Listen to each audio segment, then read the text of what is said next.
you see me wiping my eyes, because not I'm crying, just got a little allergy, so there's a lot of tears all the time. When I was invited to come here today, I'm the sort of person who does nothing unless I understand. So I asked Mustafa, why me? He said, well, they're all coming, maybe. I said, well, be comfortable. He said, no, we need some weight on the stage. So I guess for the first time, thank you, Mustafa, my 140 kilos is recognized. The second thing I want to thank you about, Mustafa, is really doing this. When we were growing, nobody did this. So we had no chance. But let me ask you a question, please. You put me between yourself and Akram. All the time I was growing, you were number one. All the time I was working, you were number one. And today, Akram's number one. So what am I sitting between doing? Just, to my left, number one, to my right, number one. The gentleman here, that's the story of my life. That's the story of my life. Well, a speech like this, with an audience like this, you always want to say something because everybody's here, all these guys, I can see them there, waiting to see what Eddie's going to say. I always talk from the heart. The biggest moments of my life, I did not prepare speeches. I speak from the heart. And today I'm going to do exactly that. Basically, they're asking to talk about a generation's experience. My God, to do that in 12 minutes will be an accomplishment, a serious accomplishment. So I'm going to divide my life into 4 sections. The first section will be growing up in Beirut, like Akram just talked about, drinking pure water of Lebanon, and then going to school in America. You just don't have time, really, and you don't have enough handkerchief to talk about my life in America and how I got through school, so let's skip that. The second part of my life is when I joined Intermarkets in Bahrain for the first 11 years, 12 years of my career. The third part of my life will be when I started BEMAC. And the fourth part of my life is when I became BEMAC OBD. 4 very distinct differences in a journey that has been blessed with a lot of challenges, a lot of fun, a lot of hard work, and a lot of success. When I came back from America in November of '72, I didn't want to stay here. I just came. I wanted to go back and finish my master's because I originally wanted to study accounting, and the thought of sitting on a desk counting all the time just wasn't me. So when I got there, there's something called marketing. I just started in America in the '60s. This was 1966. So I shifted very quickly from accounting to marketing. God bless them, my mom and dad thought I was crazy. They almost disowned me because nobody knew what I was doing. Biya haki, that's how they translated it to Arabic. So when I came back just to spend Christmas with the family, I met the gentleman that has been referred to twice already, Mr. Irving Gurovich, and he gave me a job to go and open an office in Bahrain. Now imagine, from university in America to Beirut for 2 months, to go and open an office in Bahrain. So I landed in Bahrain on February 23rd, 1973. The first Lebanese to actually leave Lebanon to go and work in advertising in the Gulf. And of course they all followed me afterwards, because I was so smart. They really wanted to do what they did. They all followed afterwards, obviously. Lebanon was the prime place for advertising in those days. And there was a little bit of work done in Cairo, but the rest of it, forget it. It was very, very little. When I arrived in Bahrain, there was one weekly newspaper. Dubai had the Reuters free sheet, the ticker does it, and we used to use the back of the Reuters free sheet for advertising. And there was a couple of open-air cinemas, and of course, there was a radio station run by Hakim Tawta, time radio station, which you could only hear if you were about 100 yards away. Other than that, forget, that was it. And we were there to open an agency because our clients was beginning to move to the Gulf. It was really tough It was so bad. When we were putting films in open cinemas in the Gulf, and I remember one day taking a taxi to go to the Sharjah cinema, and I calculated the cost of the taxi was bigger than the commission I was earning by putting the film in the cinema. It doesn't make sense. So the next time I went to Sharjah, there was a guy at the Riviera Hotel, which was the only hotel at the Carlton, which is today Riviera in Dubai. His name was Ramis Trabulsi. He had a bicycle. I borrowed the bicycle, and I bicycled from Dubai to Sharjah so I could save the money from the agency I used to work with. And I think when Irving Irvis, God bless his soul, heard that, he says, Eddie, you're going places. Not too many people think like that. So I worked very hard. There was an industry in the making. 2 or 3 years later, the Lebanese sad event started, and everybody left, everybody came down to the Gulf. But I had already a head start of 2 years on all of them. I've made contacts, I've established a lot of network and a lot of friends. But whatever Mustafa did, I used to follow. Whatever Nabil Kazan did, I used to follow.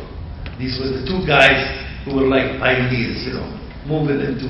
So you sit there, you watch what they do, you do the same, but you do it longer. Because I was younger and I worked harder than them. But I learned a lot.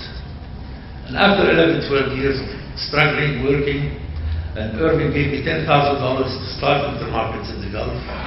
I have a lot of colleagues sitting here, which I was very proud to be. Ramsey, Joe, all my colleagues at intermarkets. Alan Nas, he gave me $10,000. And these are the lessons you'll never forget. When the $10,000 were exhausted, finished, because I had no business, I called him. I said, boss, the money ran out. I need money. He said, I forgot to tell you, that's all there is. You're on your own. So, I mean, I'm on my own.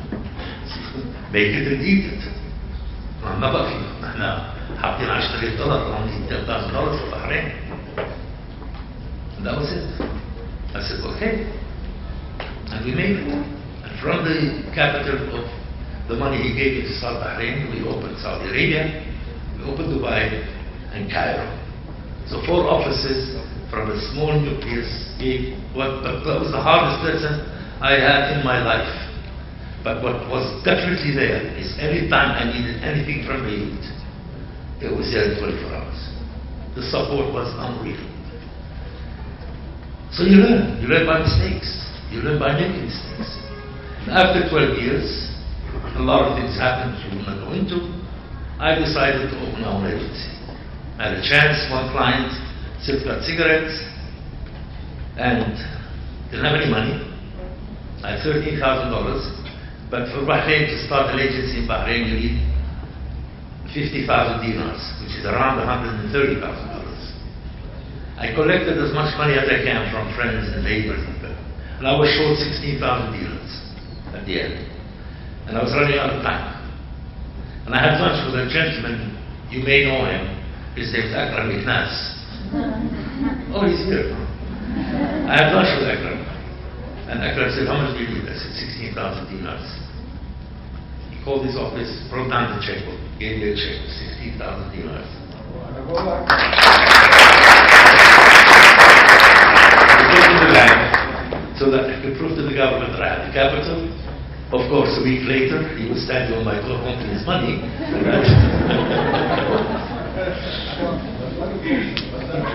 I paid it back, don't worry. I paid it back, and that honestly should say something. This is the first experience. You may be competitors, you don't have to be enemies. And this is, I'm proud, honestly. And I can honestly tell you, I am a competitor to many people in this room. But with all my heart, I can say, I am a friend of the same many people in this room. Because if you don't have this respect to each other, if we don't have this admiration for each other, what are we doing? Is it all about money? No, it's not. Never has been, never will be. It's all about being proud of what you do, being proud of the decisions you take, being proud of everything that people watch him, so they can at least say he's a good man or he's not a good man. Who do you work for? So I started nothing. One client, 2 people, and we worked very hard. The harder I worked, the luckier I got. I don't believe in luck. I don't believe in luck. What I believe in is the harder you work, the luckier you get. You sweat. But what happened is, in those 12 years of intermarkets, I learned a lot. I had a lot of experience. I'm not a creative guy. I'm not as creative as Randy. I'm not as creative as anyone. I'm a hard-working man who understands the ground, understands people, understands consumers. So you've got to be skillful at something to be able to start an agency and have success. You've got to have something that nobody else has. Mine was, similar to Akram, really. I also liked women. So I would, whenever we go out to dinner, I sit with the women because these are my consumers. They will always say, women are your main consumers. So you understand what they want, how they like, what they like. Then you'll be sitting there in a room telling your clients about the mentality of the Bahraini woman, the Saudi woman, the Dubai woman. The only way you can do that, not through research, but through talking to them. And we're blessed in Bahrain that we have the ability to do that. That we sit and talk to the women as freely as we talk to any woman anywhere in the world. So that's all. I knew the battlefield. I knew the consumer. So when I took the silk cut account, Saatchi & Saatchi just came up with a campaign called Cut Silk. It's a piece of silk with a slash in it. Silk cut silk. And they wanted to run that in the Arab world, and I said, no, it won't work. The Arab world don't believe it. Damaging, beautiful silk. Secondly, silk for women. And we had this big argument, me and Saatchi. And Peter Gildy, the chairman of Gala, the owner of Silk Cut, came to Bahrain to fire me because Morris and Charlie Saatchi decided they don't need this Eddie in Bahrain to be an obstacle to their campaign. So when I sat, I had a few drinks. And they haven't run any campaigns for about 7-8 months. There's no commission. No commission those days. No income. Brand new agency. Broke. I've already paid Akram's money, so I didn't, so I didn't have any money. He said to me, I'll give you $5 million to run if you run Cut Silk. I said to him, Peter, you're running with another agency. I will not sit here and watch the only brand I'm looking after die from my own eyes. This is the wrong campaign, brand. So they conducted research 3 times, proved that I was right. He said, well, Eddie, you're right. How can I help? I said, well, give me some money. And I said, but I cannot work with Saatchi. He fired Saatchi and gave us the business. So this line, you work it with somebody else. Of course, if he did that, I would have been dead. But at least we had a lot of integrity in the way we did things. And that became a reputation that the client himself spread. Not only with his own people, but with some other clients as well. So in the days of Memak, and I made an agreement. I opened Memak in '84. I made an agreement with Ogilvy in '86. I didn't use the name Ogilvy straight away next to mine. Because if you did, then you've got no personality of your own. Memak stands for the Least Marketing Communications, not as my son, Mr. Edmond Advertising Company. No, it's Memak at least. Had to stand on its own. Had to have its own personality. I could not start it borrowing Ogilvy's reputation and Ogilvy's stature. Ogilvy had to respect Memak. Otherwise, we are in the small player forever. It's only in 1998 that I changed the name of the agency from Memak to Memak Ogilvy. And that is when Ogilvy bought 20% of my agency. In 2002, they bought another 20%. And last year, on March 12th, they bought a third 20%. So today, I'm 60% owned by Ogilvy Store WPP and 40% owned by the Moutran family still. What's the difference between Memak and Memak Ogilvy? A hell of a lot. A hell of a lot. Because people say to me, Can international agencies live next to regional agencies and live right next to local agencies? Of course they can. Some clients have no business talking to us. Some local clients have no business whatsoever talking to us. As big international agencies operating in any one of our markets, there are enough small, beautiful, hungry, successful, intelligent agencies that they can work with locally. Because what they're doing is they're changing the nature. You want a Toyota, you go buy a Toyota. You don't go to a Rolls-Royce shop to buy a Toyota. You don't go to a Jaguar to buy a Toyota. You want a Jaguar, you go to a Jaguar. You go to a BMW, you go to Mercedes. But what happens here is clients do not have the maturity to differentiate between the stature of a big international agency. We do not know how to look after small clients, I'm telling you very openly. I don't know how to work with small clients. I cannot think like that anymore. So a local agency is a local agency. And it has rules and regulations, it has laws and bylaws, and you've got to perfect them to succeed locally. And I mean perfect. And if you're an international agency, everything else changes. Yes, I want to compete with BPO. I want to compete with YNR. I want to compete with JWT. I do not want to compete with PIMO. We're not the same. We're not on the same platform. You go to any race. My children are racing drivers. You go to any race. There are 4 or 5 categories of cars, depending on the size of the engine. So, what differentiates us from moving from MEMAC to MEMAC Ogilvy is we've changed the way we think. All of a sudden, the small local awards were not important to us anymore. I do not participate in some small local awards. I want to compete with the best in the West. I do not want to compete with the local shops in each local market we operate in. We operate in 15 markets. So because of that mentality, we've changed everything and everything we do. We hire international talent with one objective, and that is to teach us to become better and help us handle our clients better.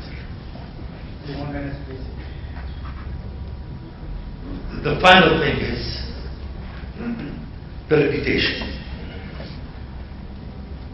10 years ago, in Cannes, the Middle East won one medal. One medal. All of a sudden, all the creators of the area decided, no, we can compete on the international platform. This year in Cannes, the Middle East got 32 medals. 32 medals. Including the Grand Prix, including the titanium. So we as an industry have so much to be proud of. How did we do that? Patience, diligence, hard work. Looking at each other with respect. You should see us in Cannes. If one agency from the Arab world wins a medal, the whole Arab delegation is up in the air clapping and being very happy and successful. That's the spirit I want. That's the legacy I want to leave behind. That here's a man that has built something in our little way, but we did it with respect for others, with love and admiration for others. Yes, we can compete. We don't have to be enemies. Thank you very much.